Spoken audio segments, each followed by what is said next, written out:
రెడ్డి గారి మీద ఇంత విషం చిమ్మి ఇంత పాపం చేసి మీ అందరినీ కూడా నేను అడుగుతున్నాను, శాంపిల్ ఎప్పుడు తీశారు? మీ శ్యామలరావు చూపించేటువంటి శాంపిల్ ఎప్పుడుది? అది ఆ శాంపిల్ ఎప్పుడు తీశారు? శ్యామలరావు వచ్చాక. శ్యామలరావు ఎప్పుడు వచ్చాడు? నువ్వు ముఖ్యమంత్రి అయ్యాక కదా చంద్రబాబు నాయుడు గారు. 12వ తారీఖు ముఖ్యమంత్రి అయ్యావు, 15వ తారీఖు శ్యామలరావు వచ్చాడు, 23వ తారీఖు శాంపిల్ తీశాడు జూన్న. మరి ఆ శాంపిల్ తీసింది కల్తీ అని వస్తే జగన్మోహన్ రెడ్డి గారికి ఏంటి సంబంధం అని అడుగుతున్నాను. జగన్మోహన్ రెడ్డి గారికి ఏంటి సంబంధం? శాంపిల్ తీసింది నీ గవర్నమెంట్లో, నువ్వు అపాయింట్ చేసిన ఆఫీసర్ శాంపిల్ తీశాడు.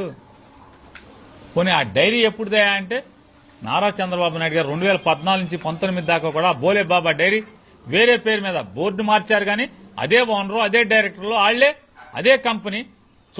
కంపెనీ చోటు మారలేదు,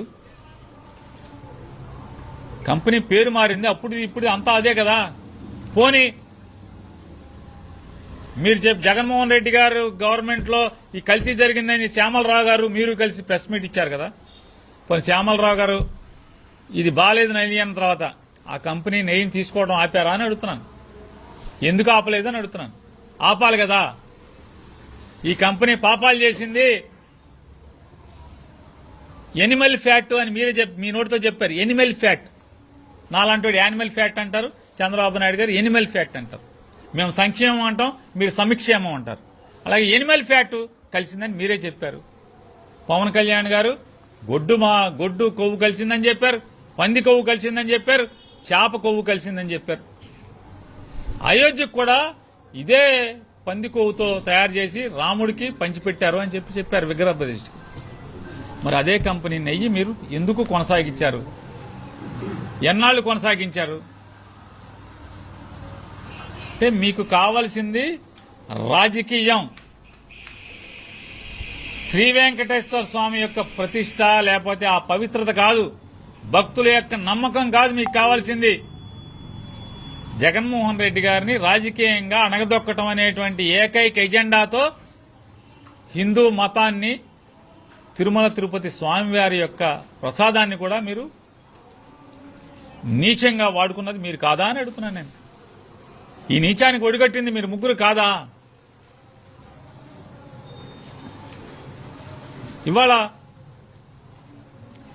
ఇంత పాపాలు, ఇంత నీచాలు చేసి చివరికి వెంకటేశ్వర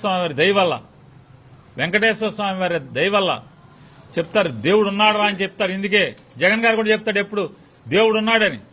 దేవుడు ఉన్నాడు కాబట్టే మీ పాపం పండి వాళ్ళ దాంట్లో కొవ్వులేం లేవు అని చెప్పి వచ్చింది.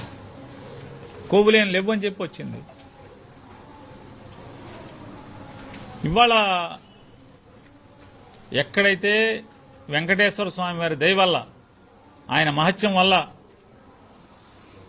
సుప్రీంకోర్టు ఏర్పాటు చేసినటువంటి సిట్టు మీ దాంట్లో 3 సభ్యులు ఉన్నారు. మీరు అందరూ కలిసి దీంట్లో జంతువులు గాని, పందులు గాని, లేకపోతే చేప గాని అవశేషాలు లేవు అని చెప్పి రాతపూర్వకంగా కోర్టుకు సబ్మిట్ చేసిన తర్వాత దేవుడు ఏం చేశాడు? మీకు బాగా కాల్చి వాతలు పెట్టాడు.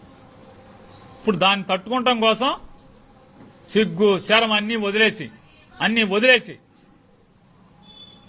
ఇది నీచమే, ఇది నికృష్టమే అనేటువంటి ఆలోచన కూడా లేకుండా ఊరూరా తప్పుడు ఫ్లెక్స్ బోర్డులు కట్టారు. తప్పుడు ప్రచారం చేస్తూ జగన్మోహన్ రెడ్డి గారి బొమ్మ, సుబ్బారెడ్డి గారి బొమ్మ, బొమ్మన కరుణాకర్ రెడ్డి గారి బొమ్మ, తిరుపతి వెంకటేశ్వర స్వామి బొమ్మలే, ఈ లడ్డూలు బొమ్మలేసి అపవిత్రం జరిగిందని చెప్పి ఇంకా మీరు బోర్డులు కడతారు. ఇది బరి తెగించడం కాదా?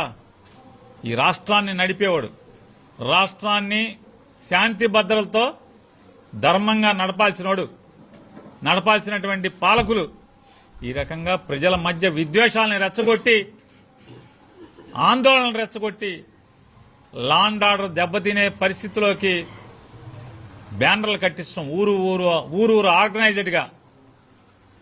అసలు 111 కేసు సెక్షన్ బిఎన్ఎస్ఎస్ 111 ప్రకారం మిమ్మల్ని కాదా కేసు కట్టాల్సింది? మిమ్మల్ని కాదా? మరి గొడవలు ఎందుకు స్టార్ట్ అయినాయి గుంటూరులో? మీరు తప్పుడుతనంగా బ్యానర్లు కట్టితే ఆ బ్యానర్ దగ్గరికి వెళ్ళి అంబటి రాంబాబు గారు ఈ బ్యానర్ తీయమని చెప్పాడు. 24 గంటలు టైం ఇస్తాం, ఇట్లాంటి తప్పుడు ప్రచారాలు తీయండి అని చెప్పొచ్చాడు.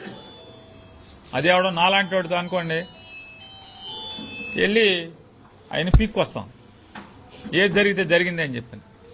ఇంత దుర్మార్గం ఏంటంటే, దురదృష్టం, ఈ రాష్ట్రానికి పట్టిన దరిద్రం ఏంటంటే,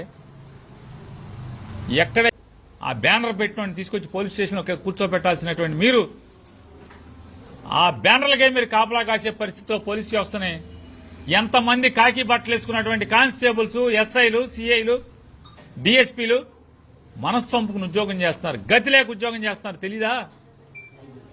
పైనుంచి డీజీపీ చెప్తాడు, ఎస్పీలు చెప్తారు, సిపిలు చెప్తారు, డిఐజీలు చెప్తారు, ఐజీలు చెప్తారు. ఎదురు తిరగలేక ఈ పాపాలకన్నీ సహకరిస్తున్నారా లేదా ఏం చేస్తారు? ఏమన్నా అంటే డిసిప్లినరీ యాక్షన్, క్రమశిక్షణ, ఉద్యోగం నుంచి పీకాయి.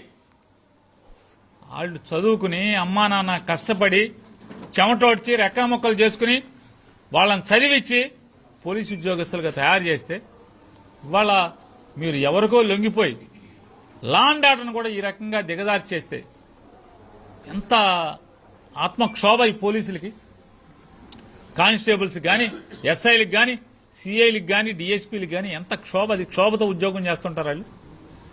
ఇది తప్పు కదా డీజీపీ గారు. ఇది ఈ రకంగా పోలీస్ వ్యవస్థని తయారు చేయటం ఏమైనా ధర్మమా మీకు? ఇది కలియుగ దైవమైనటువంటి శ్రీ వెంకటేశ్వర స్వామి యొక్క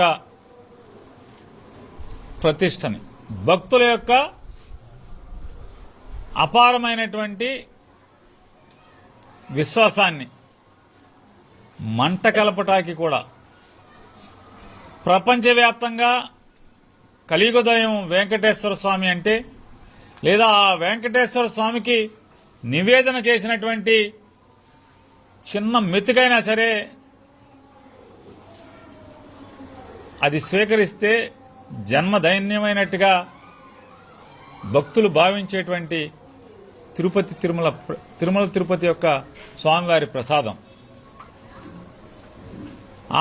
అంటే వారు ప్రణాళికలు ఎన్నికల్లో గెలిచిన రోజు నుంచి కూడా జగన్మోహన్ రెడ్డి గారిని అణగదొక్కాలంటే, జగన్మోహన్ రెడ్డి గారిని ప్రజల్లో లేవకుండా తొక్కేయాలంటే అయితే హైందవ మతం, ఆ హైందవ మతంలో శ్రీ వెంకటేశ్వర స్వామి వారి యొక్క పేరును అడ్డం పెట్టుకు తొక్కాలనేటువంటి ప్రణాళికల్ని ఎన్నిక గెలిచిన రోజు నుంచే వాళ్ళు ప్రారంభించినటువంటి పరిస్థితులు మనకి మొత్తం ఇవాళ వెనక్కి తిరిగి చూసుకుంటే అవగతం అవుతున్నాయి.